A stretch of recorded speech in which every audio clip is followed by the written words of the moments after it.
Hi, my name is Mel, and I want to say at the outset of this video that I'm an atheist, a secular humanist.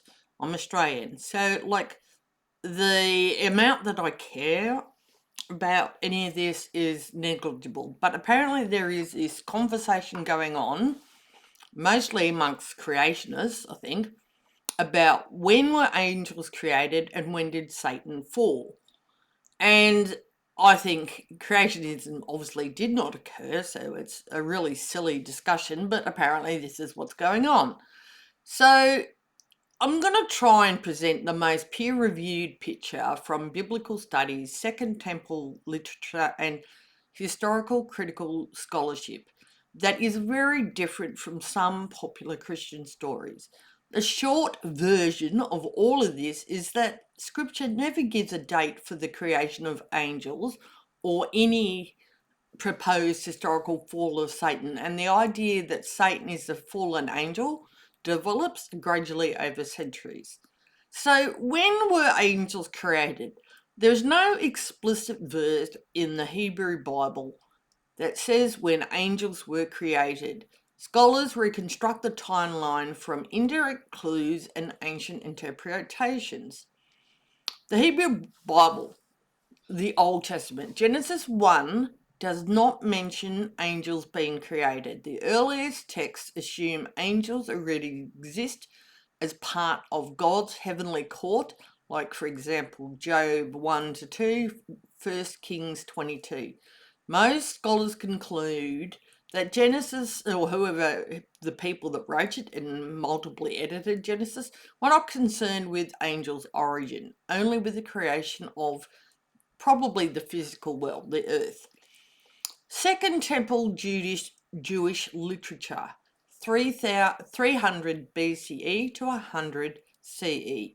So this period gives the first detailed angelology. Books like First Enoch, Jubilees, and the Book of the Watchers described angels as created before the physical cosmos or at the beginning of creation. These texts are not part of the Hebrew Bible, but later heavenly influenced later Judaism and Christianity. Early Christian early Christian theologians, which is not peer-reviewed history or science, Augustine argued that angels were created when God said that let there be light, like Genesis 1:3. This view appears like amongst some people who debate like creationism. All right. This is theological speculation. It's not historical scholarship. It's not science. And it's just an opinion. It's not like anything that can be demonstrated. Right? It's certainly probably not what the original authors of Genesis meant. Modern peer-reviewed biblical scholarship. Angels, what consensus there is angels emerge in the Israelite religion as divine messengers and members of God's council, not as a separate created order with a known origin point. Their creation is not a historical event, but part of the mythical worldview of the ancient Near East.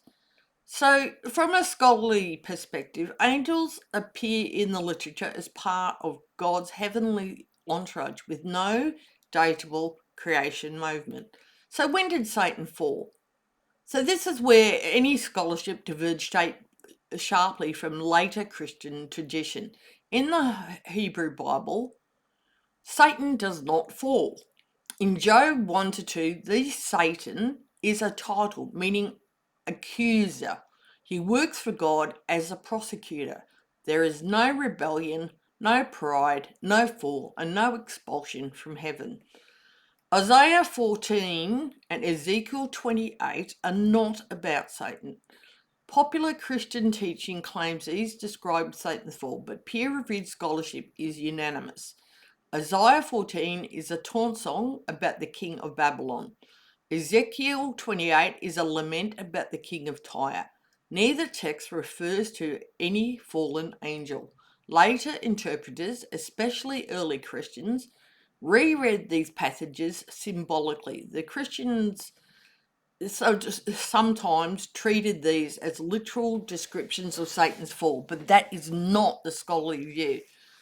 And this is what I'm saying, is like creationists who try and take everything literally, try and read into what some, early Christian people did, but it's not scholarship, it's not history, and it's certainly not science.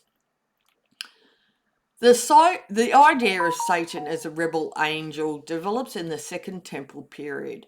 So first Enoch, especially chapters 6 to 16, describes watchers or angels who fall by mating with human women.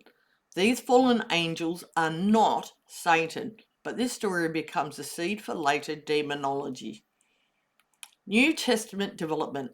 By the time of the New Testament, Satan becomes a cosmic adversary, e.g., Mark 1, Revelation 12. Revelation 12 describes a dragon cast out of heaven, but this is apocalyptic symbolism, not any historical or even a theological account. Early Christian theology, which is post-biblical, church fathers like Origen and Augustine merge Isaiah 14, Ezekiel 28, Revelation 12, Enochic traditions into a single narrative of Lucifer's fall. This is theological synthesis, not something found in any biblical texts themselves, and it's certainly not even a theological idea that most Christians or most scholars agree with. That's certainly not history. Modern peer-reviewed consensus. There is no historic fall of Satan in the Hebrew Bible. The concept evolves over centuries. Job era, Satan is God's prosecutor. Second Temple, multiple fallen angels, not Satan. New Testament, Satan becomes a cosmic entity. Early church, Satan becomes a fallen angel named Lucifer. The fall is late theological construction and not an event recorded anywhere in Scripture. So why does this popular story exist? The modern Christian narrative, said by some, is Lucifer was created perfect, rebelled, and fell before Eden, comes from reading Isaiah 14 plus Ezekiel 28 symbolically, merging them with Revelation 12, adding Enochic angelology, and systemizing it later into theology. It is not the product of any biblical texts, nor historical critical scholarship. So look, this is just something that I think this is like such a pointless debate, but it's something apparently going on in the creationist stuff. I don't think Satan existed. I don't think God existed. I don't think angels existed. There you go. Creation did not happen. End of story. But they're apparently arguing when was the angels created and when did Satan fall, even though it doesn't say anything of the kind in the Bible. Well, yep, no worries. Thanks.